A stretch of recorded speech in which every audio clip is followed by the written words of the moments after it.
Sois le bienvenu. On se retrouve aujourd'hui pour démontrer les croissances comparées pour la fonction exponentielle. Cette propriété s'énonce comme suit.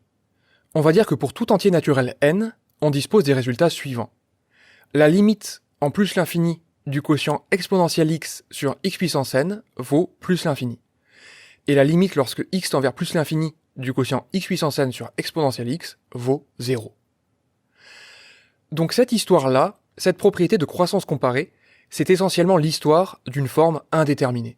Pour n qui est plus grand que 1, on dispose de la forme indéterminée l'infini sur l'infini.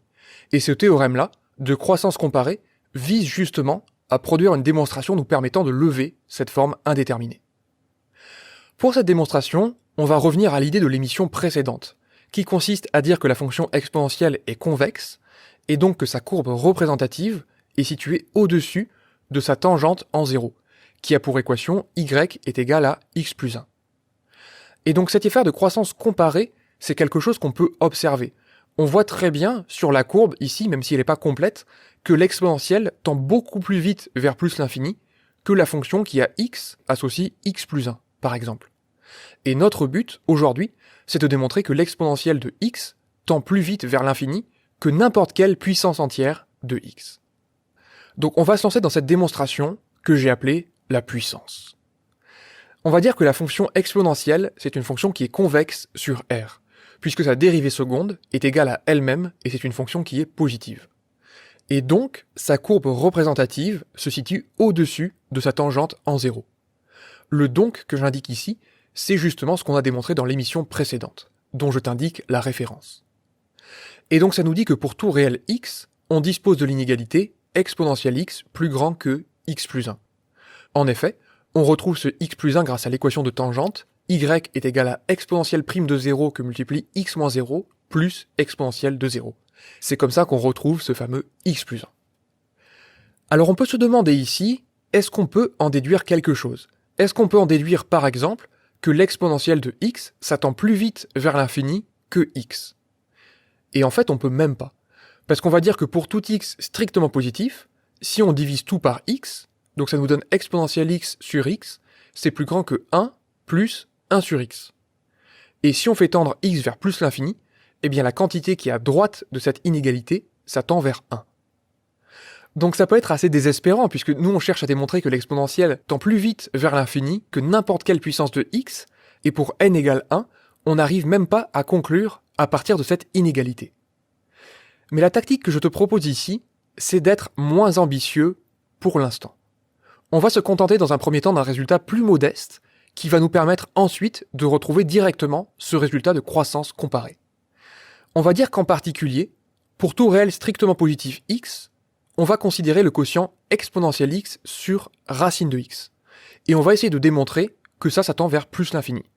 Autrement dit que l'exponentielle de x tend largement plus vite vers plus l'infini en plus l'infini que la fonction racine carrée. Donc si on reprend l'encadrement qui est juste au-dessus, cette quantité-là, elle est plus grande que racine de x plus 1 sur racine de x. Et là, je peux calculer la limite du terme de droite et trouver cette fois que ça vaut plus l'infini. Ça fait plus l'infini, plus quelque chose qui tend vers 0, donc ça tend vers plus l'infini. Donc par comparaison, on en déduit que la limite lorsque x tend vers plus l'infini du quotient exponentiel x sur racine de x, ça vaut plus l'infini. À cet endroit, il est tout à fait naturel que tu te poses des questions.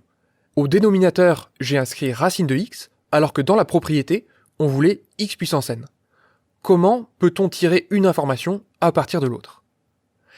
Et c'est ici qu'intervient Marcel, le symbole absolu de la puissance mathématique, et qui nous pose une question. Était-il vraiment nécessaire de prendre toute l'exponentielle? Autrement dit, on a dit que exponentielle x divisé par racine de x tendait vers plus l'infini. Mais Marcel prétend que si on avait pris exponentielle x divisé par 10 000, ça aurait quand même tendu vers plus l'infini. Donc cette conjecture, très intéressante, c'est que pour tout entier naturel non nul p, le quotient exponentiel de x divisé par p divisé par racine de x, ça tend vers plus l'infini. Alors ce résultat-là, bien entendu, on va le démontrer. Mais quitte à démontrer ce résultat, autant le faire pour une valeur judicieuse de p, qui nous permette de retomber directement sur ce résultat de croissance comparée. Je me dis que comme au dénominateur j'ai racine de x, pour avoir x, il faudrait que je le passe au carré. et que si je veux x puissance n, il faudrait que je mette le tout puissance n.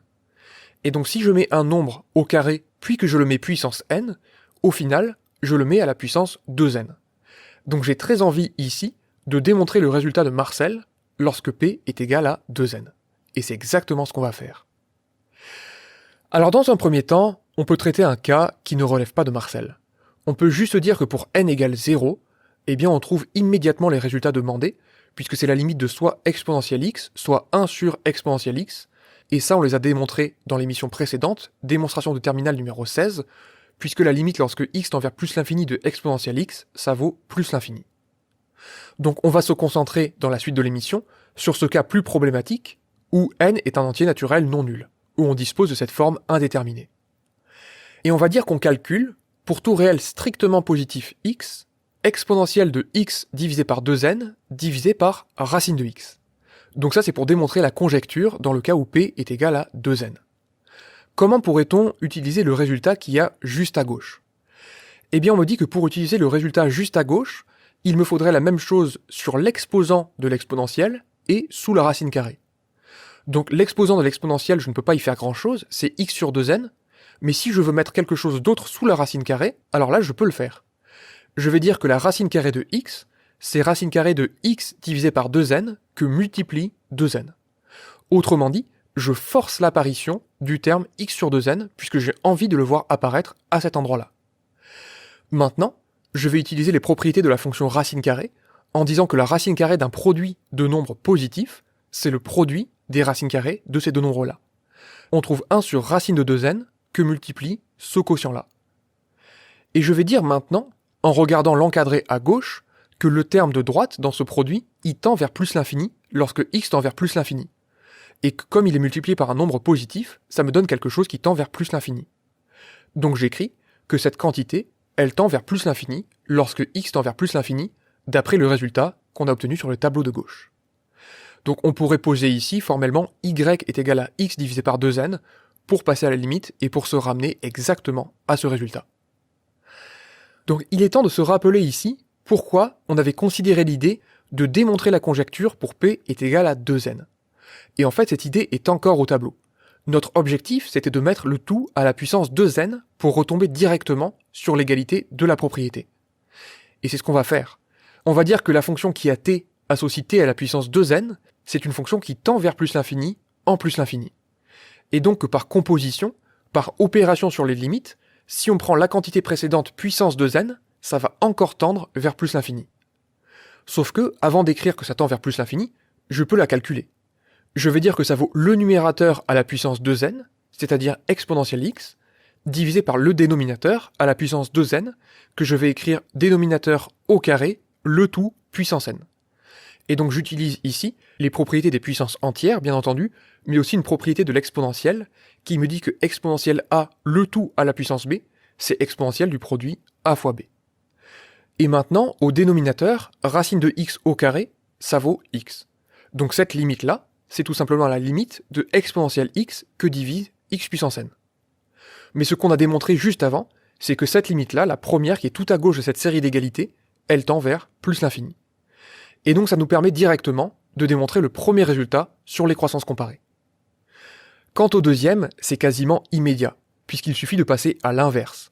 Et on sait que l'inverse d'une quantité qui tend vers plus l'infini, c'est une quantité qui tend vers 0. Autrement dit, la principale difficulté c'était de démontrer le premier résultat, et ça nous donne automatiquement, en une seule ligne, qu'il faudrait écrire bien entendu, le deuxième résultat. Pour terminer, je vais te proposer un petit résumé de cette démonstration. L'idée principale, comme dans l'émission précédente, c'est de dire que la courbe de la fonction exponentielle est située au-dessus de sa tangente en 0. De là, on en tire une inéquation qui nous permet de dire que l'exponentielle tend plus vite vers plus l'infini que la fonction racine carrée.